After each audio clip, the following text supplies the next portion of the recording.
often said here on the show, and I've revealed to you exactly how hard it is to make television programming, particularly programming that really does highlight something, becomes engageable, and more importantly, you want to keep returning week after week. We live in this world of streaming, don't we, where you can download everything, and I hate this phrase, don't you? Binge watch it, you know? Simply, why can't you just be sitting down to watch a program? Everything has to have a sort of amazing title, you know, hack, you know? I mean, a cleaning tip is a cleaning tip, is it not? Is it me? You know, but they always want to make it sort of like, oh wow, you know, I must sit down in 24 hours and binge watch all the episodes of Star Trek forever. And then you wake up and realize you're like 42 years older, you know?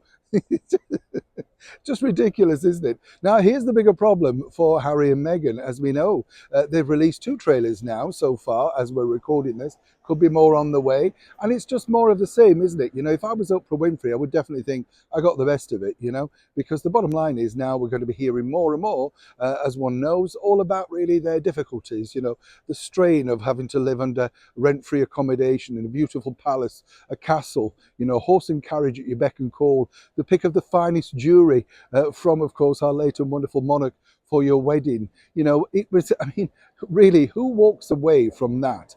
But seemingly Harry had an agenda, and indeed so did Meghan, and they felt that they were bigger. They were the superstars of the royal family. And that really is the problem. It all irks down to one thing: jealousy. And that really was hyped up by Meghan Markle, allegedly, with her husband. Harry, he'd always felt underused, underwhelmed, and shall we say, left out, you know. He needed a lot more attention, and sadly he wasn't given it, according to him. So consequently, years down the line, he's now decided to make sure he gets it, fueled, as some say, by his wife, Meghan Markle, allegedly.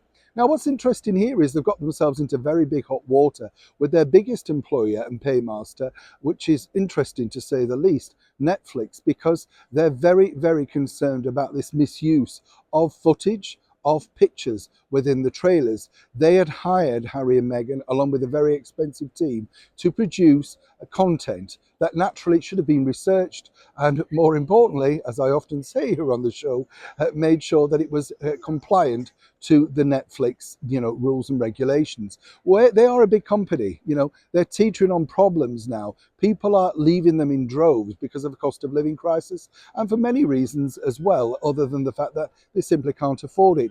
So having this sort of thing trashed and a worldwide audience, and the fact that it's not true, makes this already very difficult times. Will people tune in for what is now basically a soap opera? When you think about it, with The Crown, they finally backed down and said, well, we will put some kind of disclaimer out at the beginning. Very noble of them, as you can imagine.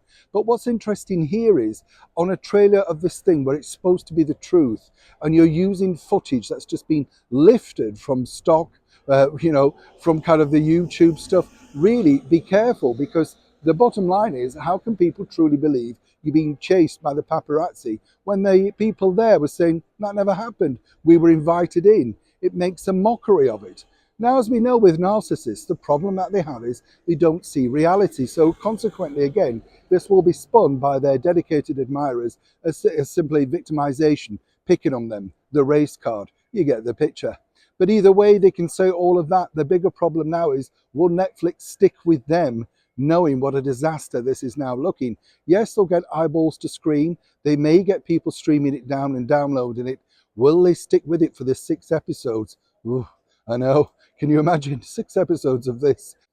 And then, of course, you know, if they don't stick with it, they haven't got their money. They haven't got their deal.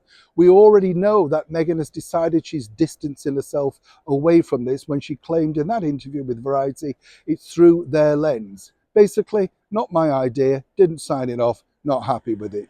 Whichever way you look at it, this will be explosive once again, but for all the wrong reasons. But how long can Harry and Meghan now cling on to that Netflix contract?